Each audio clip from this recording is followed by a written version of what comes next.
एक सखी अपने पुत्र को छोड़कर, दूध पीते बच्चे को छोड़कर भगवान से मिलने गई। बताओ, दूध पीते बच्चे को एक माँ ने छोड़ दिया भगवान के लिए। बताओ, उस माँ ने सही किया कि गलत किया? जोर से, जोर से, हाँ, जोर से। गलत किया, हाँ या ना? आप बोल रहे हैं गलत किया। बच्चे को छोड़कर चली गई, पति को छोड़कर चली गई भगवान के लिए। मैया, आप लोग भगवान के लिए क्या क्या छोड़ सकती हो? क्या क्या क्या छोड़ सकती हो? सब। गोपियों ने सब कुछ छोड़ दिया भगवान के लिए, तो आप लोग कह रहे हैं कि गलत किया। पति छोड़ दिया, पुत्र छोड़ दिया। एक बात बताएं, जिसके अंदर भगवान के चरणों में प्रेम होता है, जिसके अंदर भगवान के श्री चरणों में प्रेम होता है, वो कुछ छोड़ता नहीं है। जैसे पका हुआ आम पेड़ को छोड़ता थोड़ी है। आम पक जाए तो पेड़ को अपने आप वो छोड़ता नहीं है, छूट जाता है। तो जब भक्ति भक्त की पकती है, भगवान के चरणों में प्रेम होता है, तो संसार, बेटा बेटी, परिवार छूटता नहीं है, सब अपने आप छूटता चला जाता। छोड़ना नहीं पड़ता, छोड़ना नहीं पड़ता, सब अपने आप छूट जाता है। तो गोपियों ने छोड़ा कुछ नहीं। गोपियों ने भगवान से वो इतना अटैच थी, इतना जुड़ी थी कि उन्होंने छोड़ा नहीं पुत्र को, पति को, परिवार को। छूट पकड़ा ही कब था? मैया, भगवान के लिए पुत्र को छोड़ना पड़े तो गोपियों ने पुत्र को छोड़ा। पुत्र तो फिर मिल जाएगा, भगवान बार बार ये मौका ना देंगे। पति को छोड़ दिया। अच्छा, गोपियों ने अपने पति को छोड़ दिया। मैया, कितने पति हैं आप लोगों के? कितने पति हैं आपके? बताओ जल्दी पूरा। मैया, ओ मेरी मां, मैया बैठो। कितने पति हैं आप लोगों के? एक जिनका है वो हाथ उठाओ। जिनके एक पति हैं वो हाथ उठाएंगे। जिनके दो हैं वो हाथ उठाएं। जिनके तीन हैं,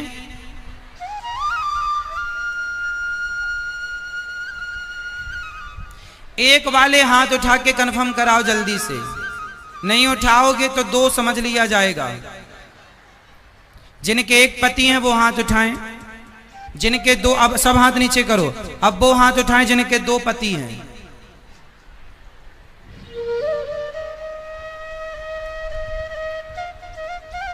मैया, आपका एक ही पति है ना? आपके एक पति है आपके, है ना? जब आपके एक पति है तो फिर आप लोग मंदिर में जाके झूठ क्यों बोलती हो? आप मंदिर में क्या बोलती हो? आप मंदिर में बोलती हो, तुम हो एक गोचर, सबके प्राणपति, स्वामी सबके प्राणपति। किस विध मिला हूँ दया मैं, किस विध मिलूं श्री श्याम जी, तुमको मैं कुमति। ओम जय जगदीश हरे,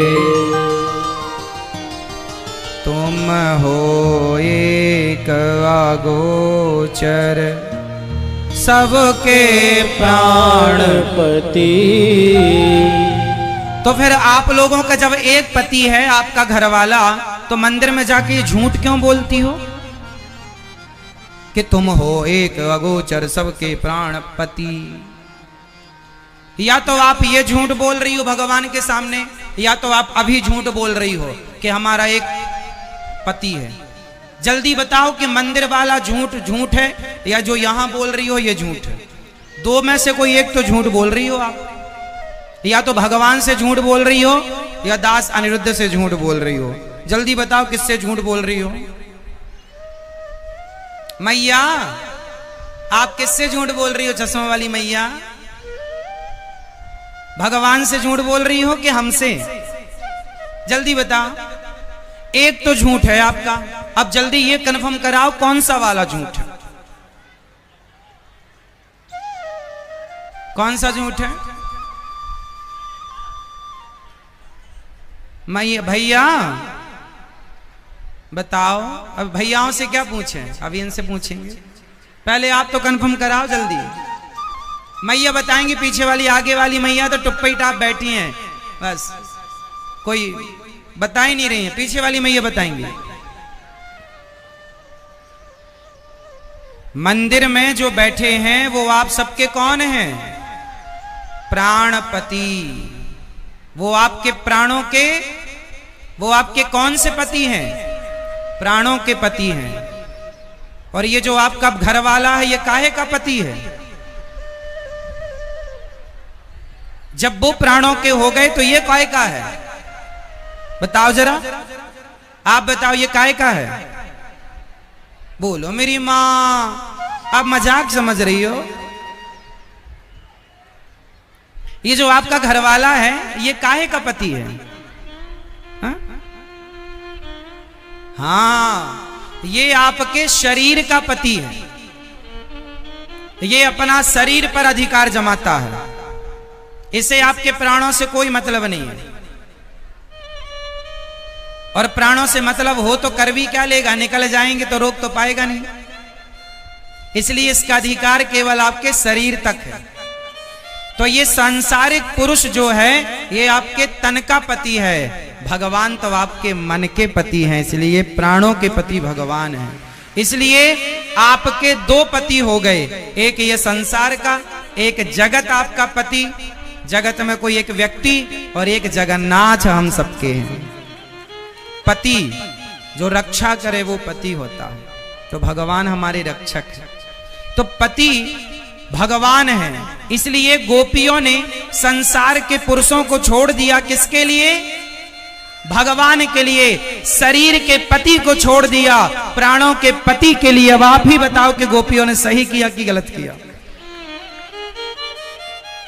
इन दोनों पतियों में श्रेष्ठ पति कौन है? इसलिए जगत के पति को गोपियों ने भगवान के लिए छोड़ा है। यदि संसार को भगवान के लिए छोड़ा जाए तो वो त्याग श्रेष्ठ त्याग होता है भगवान के लिए। यदि कोई अपने पति को पराये पुरुष के लिए छोड़ती है तो वो गलत है, वो गलत है। पर भगवान के लिए गोपियों ने छोड़ा वो सही है। हाँ या ना? क्योंकि वो त्याग किसके लिए है? भगवान के लिए। तो आप लोग भी अपना पति भगवान को ही मानो। ये संसार का अच्छा है, ठीक है। भगवान आपके अपने हैं। भगवान से आपका जन्म जन्म का संबंध है। इस आदमी से तो आपका इसी जन्म का रिश्ता है। आज भगवान ने सारी गोपियों को बुलाया और सारी गोपियां दौड़ पड़ी काम धाम छोड़ के।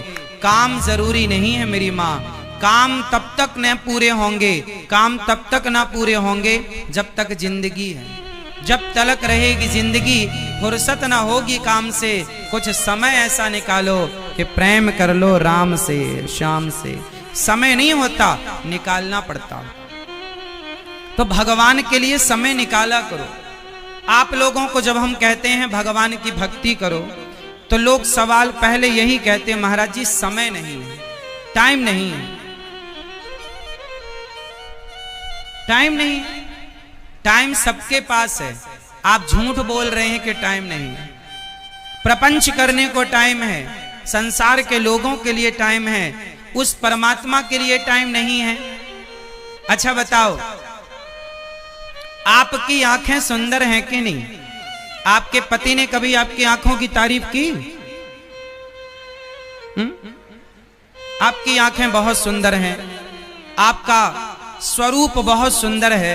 जरा बताओ कि जब आपकी आंखें इतनी सुंदर हैं, तो जिस परमात्मा ने आपको ये सुंदर सी आंखें दी, क्या उस परमात्मा को आप धन्यवाद नहीं देंगे?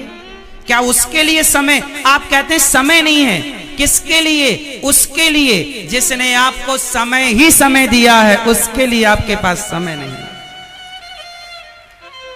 आपकी सुंदर सी आंखें, आपका सुंदर सा स्वरूप, आपका सुंदर सा शरीर, आपकी निरोगी काया किसने दी है आपको? जरा बताओ, आपकी एक आंख यदि अंधी होती तो आप क्या कर लेते? लेकिन आपको परमात्मा ने दिया ना। अच्छा एक बात बताओ, आपका पति जब आपको शादी में पहली बार, शादी के पहले जब आपका होने वाला पुरुष पति जब देखने आया था, तो आपको कुछ दिया था उसने? गिफ्ट, अंगूठी दी थी? दिया कि नहीं? आपको कुछ नहीं दिया। कंजूस एक नंबर का मतलब।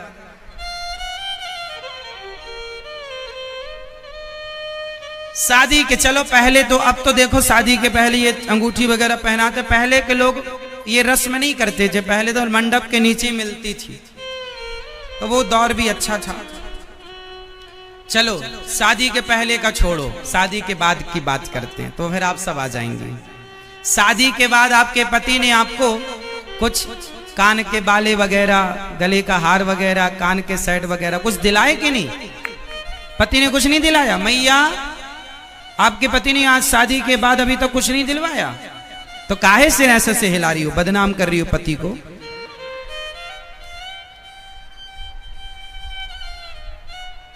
मैया आराम से बेटा।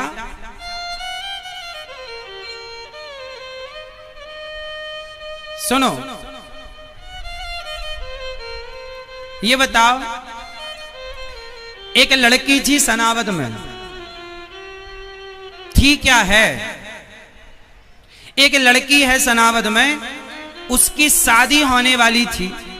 तो शादी के पहले उसका होने वाला पति आया, और पति ने अपनी होने वाली पत्नी को एक सुंदर सी अंगूठी दी।